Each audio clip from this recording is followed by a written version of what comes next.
The witness was a truck driver, saw it at nighttime. He says he spotted a large figure near the crossing of the road. Crossing the road, you know, upright, dark in color, larger than a human, seen briefly, right? Of course, it was no photo taken. You know, he saw it when he was driving, but he says it was definitely a visual sighting. Now,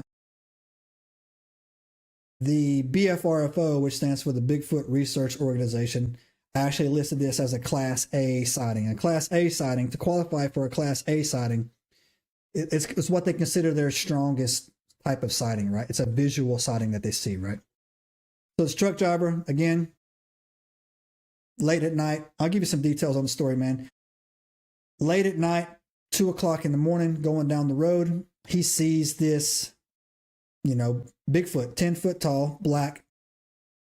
He said it was dark in color, but I'm just going with black because if you ever seen, I've seen some footage of brown bears or brown Bigfoots, especially out of Canada. When they get hit, they kind of stand out with the brown.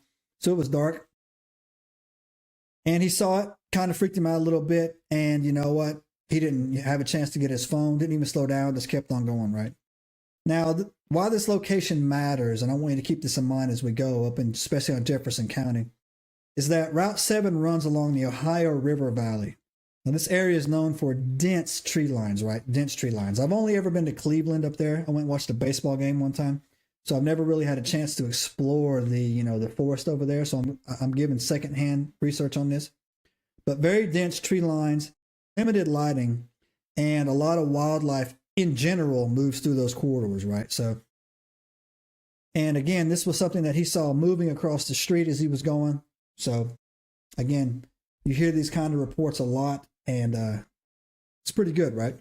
What's going on? Billy, thanks for joining the chat. What's going on, guys, over there?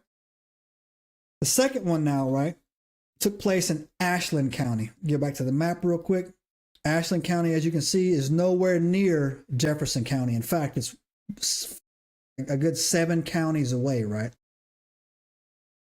where this alleged sightings happened, right? This one's a little bit different, right, on the map, because in Ashland County, this was north, basically central. It's closer to Lake Erie than it is to, you know, the Ohio River Valley Basin over there. It's very close to, it's closer to Canada than it is anywhere else, right? This area has a lot of rural farmland with wooded areas, low population of people, not very densely populated. But however, this is where I started to go against the narrative. There was not a visual sighting there. They found footprints, right? Large footprints, put that on a t-shirt, reportedly found in the area, interpreted as too big for typical human, unusual stride length or depth. And here's where it gets another thing too, right? Is that they reported hearing knocking sounds, right? If you don't know what a tree knock is, it's basically people go out into the woods and they bang on a tree, make a knocking noise, and they'll hear a response back. It's called a tree knock.